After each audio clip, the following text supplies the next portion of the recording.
دا صدقه الفطر پر چا باندې لازم دی. حدیث کې راځي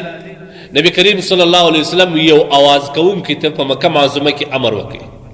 ببطن مکه چې ته आवाज وکړه چې ان صدقه الفطر حق واجب على كل مسلم صغير او كبير ذكر او انثى حر او مملوک.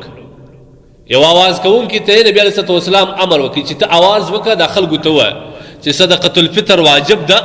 پر هر هغه مسلمان کس ماشوم وي او که غټ وي، که آزاد وي او که غلام وي، او دغه رقم که نر وي او که ښځه وي، پر هغوی باندې لازم دی. البته چونکې دا یو مالی عبادت دی، د مالی عبادت لپاره استعداد د مال ضروري دی. د مال مالک به ته یې چې څومره نصاب د مال دی چې په هغه باندې صدقه الفطر لازمیږي، دومره مال به ستا سره وي. اوس د صدقه الفطر نصاب څه دی؟ هر هغه نصاب چې د زکات دی هغه د صدقه الفطر هم دی. مطلب زکات چې د چا سره سره زر او نیمې تولې ورسره یا سپین زر ورسره دو 50 نیمې تولې، یا د ده سره مال تجارت وي،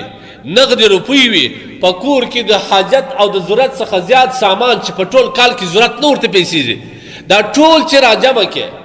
د دې سامان یا د دغه نغد روپۍ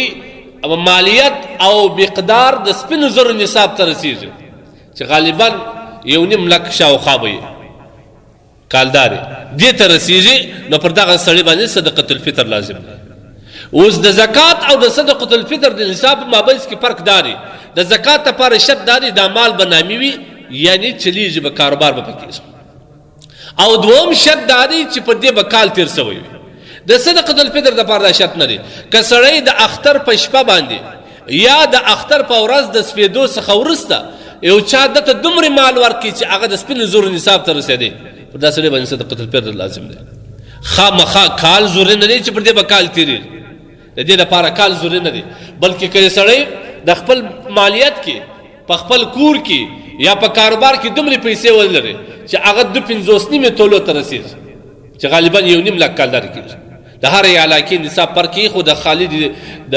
سونې والا څخه پوښتنه وکړي، د زرګر څخه د معلومات وکړي چې یوه توله سپین زر په څو دي، هغه یې معلومات ورکړي چې په 2.50 کې ضرب کې خپل ښکاره کېږي. 2.50 نیمې سپین زر تولې سپین زر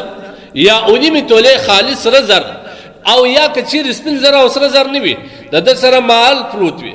یا دغه رقم پیسې پرتې وي یا په کور کې د ضرورت څخه دومره زیات شیان پرتې چې دا ټول سره راجمع کړي، دا مال دا پیسې او دا ضرورت شیان